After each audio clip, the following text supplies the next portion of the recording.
ആലപ്പുഴ ചെങ്ങന്നൂർ ഭാസ്കര കാരണവർ കൊലക്കേസിലെ പ്രതി ഷെറിന് ശിക്ഷാ ഇളവ് നൽകാൻ മന്ത്രിസഭ തീരുമാനിച്ചിരിക്കുന്നു. 14 വർഷം ശിക്ഷ പൂർത്തിയാക്കിയ സാഹചര്യത്തിലാണ് ഈ തീരുമാനം. വിഷ്ണു കരുണാകരൻ വിവരങ്ങളുമായി ചേരുന്നു. ഇത് കണ്ടുകൊണ്ടിരിക്കുന്ന പ്രേക്ഷകർക്ക് വിഷ്ണു കരുണാകരൻ, എന്താണ് ഭാസ്കര കാരണവർ കൊലക്കേസ് എന്ന് ഒന്ന് പറയുന്നത് നന്നായിരിക്കും. എന്തൊക്കെയാണ് വിവരങ്ങൾ? മനീഷ്, 2009 നവംബർ 8-നാണ് ചെങ്ങന്നൂർ സ്വദേശി ഭാസ്കര കാരണവർ കൊല്ലപ്പെടുന്നത്. അമേരിക്കൻ മലയാളിയായ അദ്ദേഹം വീട്ടിൽ കഴിയുമ്പോൾ ഒപ്പം മകൻ്റെ ഭാര്യയാണ് വീട്ടിലുണ്ടായിരുന്നത്. ഭാസ്കര കാരണവരുടെ മകൻ്റെ ഭാര്യ ഷെറിൻ കൊലപാതകം നടക്കുന്ന ദിവസം വീട്ടിലുണ്ടായിരുന്നു.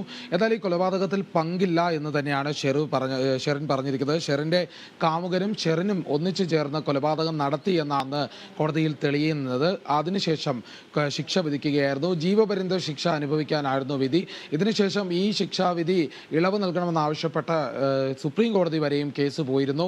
എന്നാൽ ഈ കോടതി വിധികളെല്ലാം ശരിവെക്കുന്ന രീതിയിൽ തന്നെയാണ് സുപ്രീം കോടതിയും അന്ന് തീരുമാനമെടുത്തത്. അത് ജീവപര്യന്തമായി തന്നെയാണ് നിലനിന്നിരുന്നത്.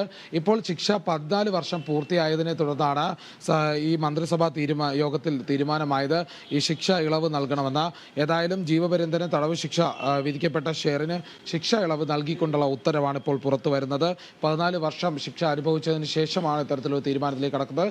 ഷെറിൻ തന്നെയാണ് കൊലപാതകത്തിൽ പങ്കാളിയായി കൊലപാതകം ചെയ്തതിനൊപ്പം കൂട്ടുപ്രതിയായി നിന്നിരുന്നു എന്നടക്കമുള്ള കാര്യങ്ങൾ അന്നേ കോടതി ശരിവെച്ചതാണ്. അതിനുശേഷം ജീവപര്യന്തം ശിക്ഷ ലഭിച്ചതിന് പിന്നാലെയാണ് ഇപ്പോൾ മന്ത്രിസഭാ യോഗത്തിലൂടെ തീരുമാനത്തിലൂടെ ഇനി പുറത്തു വരാൻ പോകുന്നത്.